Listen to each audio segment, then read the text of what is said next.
C'est l'heure de l'info Éco Plus avec Didier Testo, fondateur de la Bourse et la Vie TV. Bonjour Didier. Bonjour Laurence. Alors cette semaine, vous allez nous parler d'une grande marque mondiale en Chine qui a retenu votre attention. Oui, effectivement, cette marque, c'est H&M, que j'imagine pas mal de nos éditeurs ou auditrices connaissent dans l'habillement. Et la question, comme pour toute marque mondiale, c'est peut-elle devenir une cible à tel point qu'elle disparaisse du paysage? Rien que ça. Et c'est pas un poisson d'avril, c'est une vraie question. C'est l'agence Bloomberg qui raconte cette histoire incroyable. Le géant suédois, donc qui est célèbre pour sa sélection d'offres de mode à prix abordable, et bien souvent destinées aux jeunes, avait indiqué ne plus utiliser le coton en provenance de la région du Xinjiang, c'est en Chine, région où sont présents les Ouïghours, et donc un sujet hautement politique. Alors la décision avait provoqué des réactions sur les réseaux sociaux. C'était au début 2021.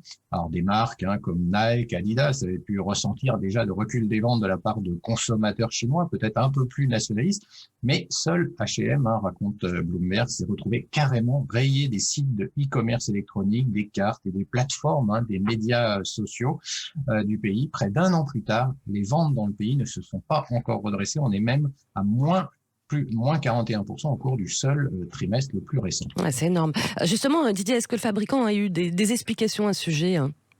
Alors, lorsque le détaillant a commencé à enquêter sur ce qui s'était passé, il a découvert en fait que le problème était en grande partie lié à ce qu'il ne faisait pas, c'est-à-dire qu'une revue H&M avait révélé que le géant de la mode rapide n'était pas particulièrement apprécié par les autorités locales. En tout cas, ça c'est des personnes proches du dossier qui le disent.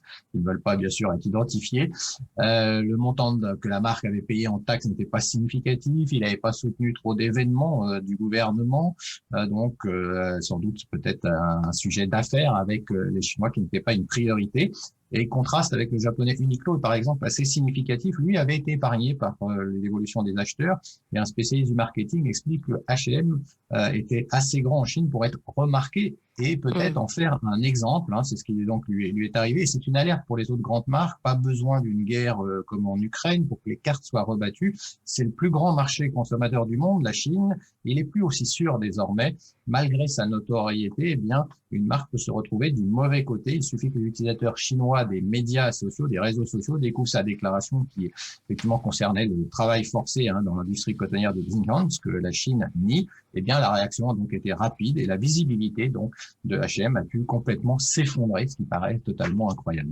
Ouais, justement, Didier, j'imagine que les marques étrangères vont regarder très très près ce qui est arrivé à H&M, notamment pour adapter leur stratégie, c'est ça ? Oui, parce qu'elles sont régulièrement critiquées par des éléments nationalistes en Chine. C'est ce que dit l'agence Bloomberg. Et le recul s'est intensifié au cours des dernières années. On peut citer, par exemple, le fabricant de parkas. On a peut-être besoin en ce moment. C'est sûr. Qui avait chuté de plus de 20% au mois de décembre. Les médias chinois avaient déclaré que la société avait imposé une politique de retour discriminatoire aux consommateurs du pays. Alors, il y a eu Walmart, Dolce & Gabbana ou Mercedes, Intel qui ont été critiqués l'année dernière pour leur façon de faire des affaires en Chine. Mais jusqu'ici, il faut le dire, Laurence, il n'y avait pas eu un tel paroxysme comme ce qui est arrivé à H&M.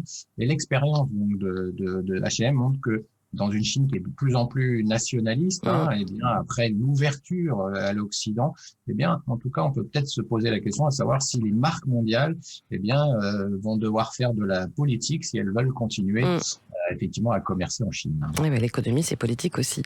Justement, un autre sujet de souveraineté, mais cette fois-ci en Europe, dans les données. De quoi s'agit-il, Didier ?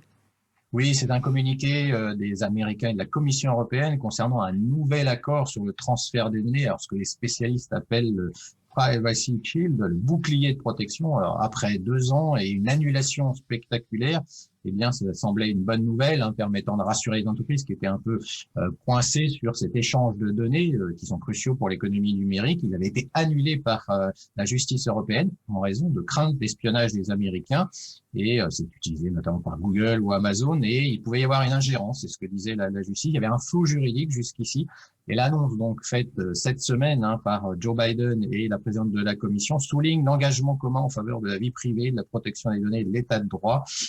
Ces affirmations sont quand même sujettes à interrogation. L'Europe, par l'intermédiaire de sa commission, aurait-elle baissé la garde sur nos données, peut-être pour mieux recevoir du gaz américain ou du pétrole de long consomme? C'est un sujet essentiel, donc personne ne débat, mais il va falloir être très attentif à ce que la Commission et les États-Unis vont publier à ce sujet. parce que ça serait un coût pour nos données, et ça, c'est donc un sujet de souveraineté numérique essentiel. À suivre donc. Merci beaucoup pour toutes ces infos. L'info Éco Plus, c'est bien sûr avec vous, Didier Testot, fondateur de la Bourse et la Vie TV. Merci Didier. Merci Laurence. À bientôt.